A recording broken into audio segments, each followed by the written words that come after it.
To really understand the performance of the MSI Claw 8 AI Plus in Borderlands 4, we first need to talk about why this game is such a challenge. Borderlands 4 is not a small title. It uses a new engine that pushes hardware hard. The world is large, full of detail, and filled with effects. Lighting, shadows, physics, and particle effects all demand a lot from the GPU. On top of that, the game has optimization issues. At launch, many players noticed frame drops even on powerful PCs. That means the problem isn't just the hardware, it's also the software. When a game itself struggles, even strong systems have to fight to keep it smooth. That's why handhelds suffer. They don't have the same thermal headroom or wattage as a desktop. A desktop GPU might pull 200 watts or more. A handheld APU has to do everything within 30 to 40 watts at most. That's CPU, GPU, and everything else. So already, you're asking a lot from a small device. Borderlands 4 pushes this further, making handheld sweat. Now, let's compare the MSI Claw 8 AI Plus to other popular handhelds.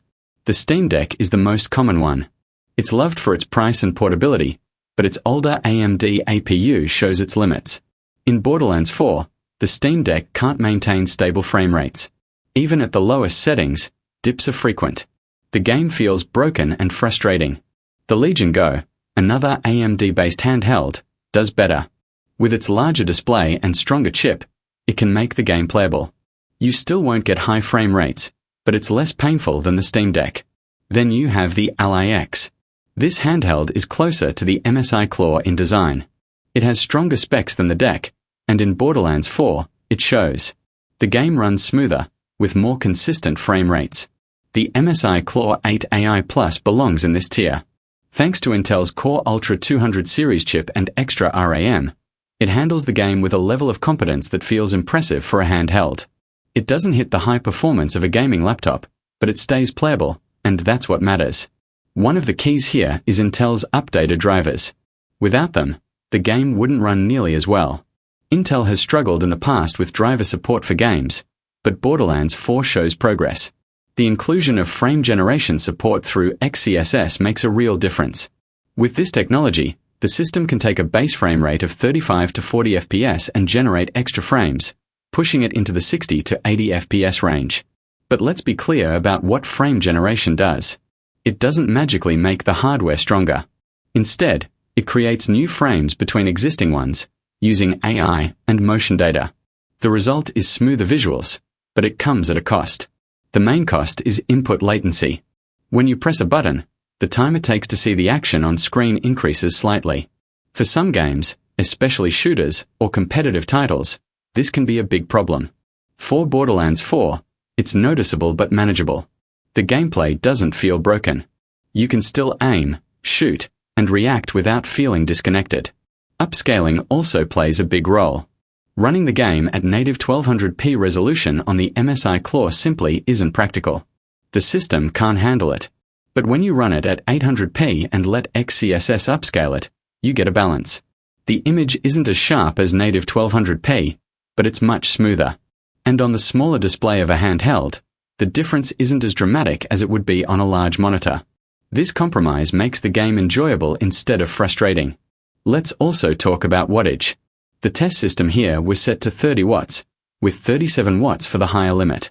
That's a lot for a handheld, but it's necessary. You could try dropping it to 25 watts to save battery, but performance would fall. Borderlands 4 is just too heavy to run well at lower wattages.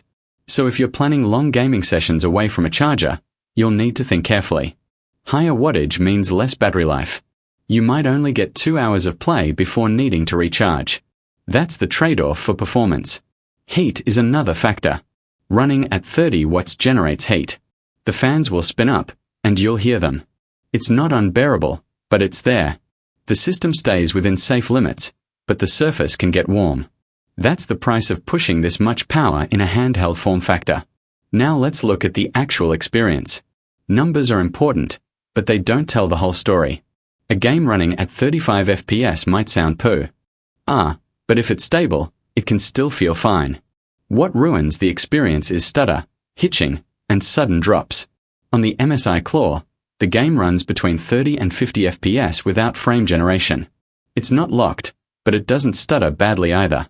It stays playable. With frame generation on, it feels smoother, closer to a console-level 60 FPS experience, even if it's not perfect. This is where psychology comes in. Gamers often argue about what smooth means. Some people say 60 FPS is the minimum for smooth gameplay. Others are happy with 30 FPS if it's consistent. The MSI Claw 8 AI Plus sits in the middle. It won't give you a rock-solid 60 at native quality, but it gives you a consistent enough performance that, combined with VRR, feels smooth in practice. On the device's own screen, the experience is better than the numbers might suggest. What about other settings? Could you push the graphics higher? Realistically, no. The moment you move past low presets, performance falls apart. Shadows, textures, and effects eat too many resources.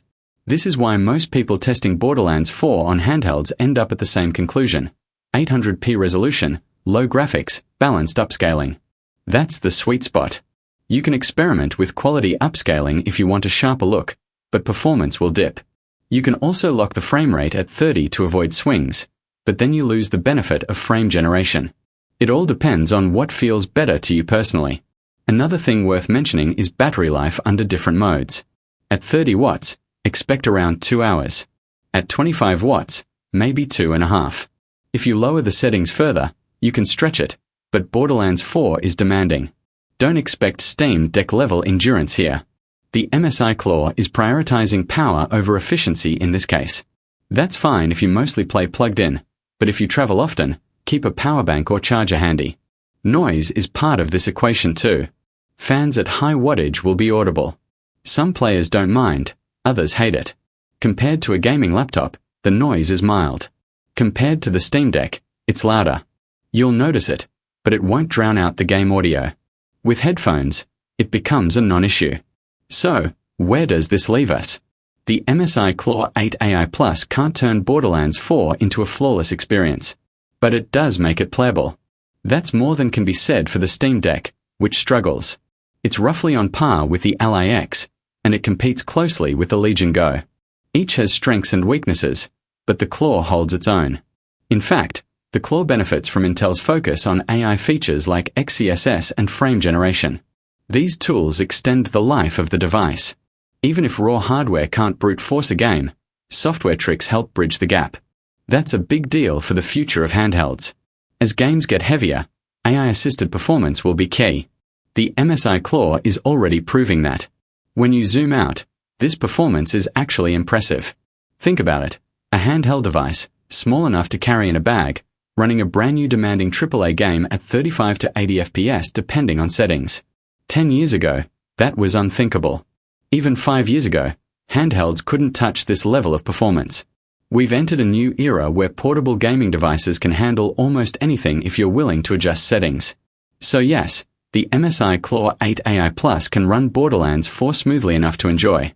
Not at ultra settings, not at native resolution, but at a level that's more than playable. With the right settings, 800p, low presets, XeSS balanced, you'll get a consistent, enjoyable experience. Frame generation pushes it further, giving the illusion of even smoother gameplay.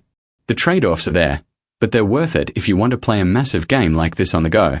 That's the reality of handheld gaming today. It's not about maxing everything out. It's about smart compromises. The MSI Claw 8 AI Plus proves that with the right balance, even tough games can be brought down to a level where they're fun on a portable device. You can also experiment with locking the frame rate. For example, setting the game to stay at 30 FPS can make it feel more consistent, especially if you don't want to deal with constant fluctuations. With VRR on the MSI Claw screen, even a locked 30 can feel okay. What does this all mean in practice? The MSI Claw 8 AI Plus can handle Borderlands 4, but only within certain limits. You need to accept 800p resolution, low settings, and the use of XeSS. You also need to be willing to experiment with frame generation, knowing that it adds latency. If you want ultra-high settings or sharp 1200p visuals, this handheld can't deliver that. At least, not with this game. Still, compared to other handhelds, the Claw performs surprisingly well. The Steam Deck struggles heavily, to the point where the game feels broken. The Legion Go runs it decently, but not as consistently. The Ally X and the MSI Claw both do better, with smoother results thanks to their extra resources. It's important to set expectations here. Borderlands 4 is a demanding title. Even big gaming rigs sometimes choke on it. Expecting a handheld to deliver flawless 60 FPS at high settings isn't realistic right now. But expecting a handheld to deliver a solid, playable experience, that's what the MSI Claw manages. So, if you're thinking about picking up the MSI Claw 8 AI Plus for games like Borderlands 4, here's the bottom line. Be ready to tweak settings. Stick with 800p. Use low presets. Turn on balanced XCSS. Experiment with frame generation if you want smoother visuals. Do that, and you'll have a playable game on the go. This first section gives us the foundation. We've looked at the raw performance, the settings that work, and the trade-offs you'll face. Next, we'll go deeper into optimization, comparisons with rival devices, and whether the Claw 8 AI Plus has enough long-term power to handle future demanding games.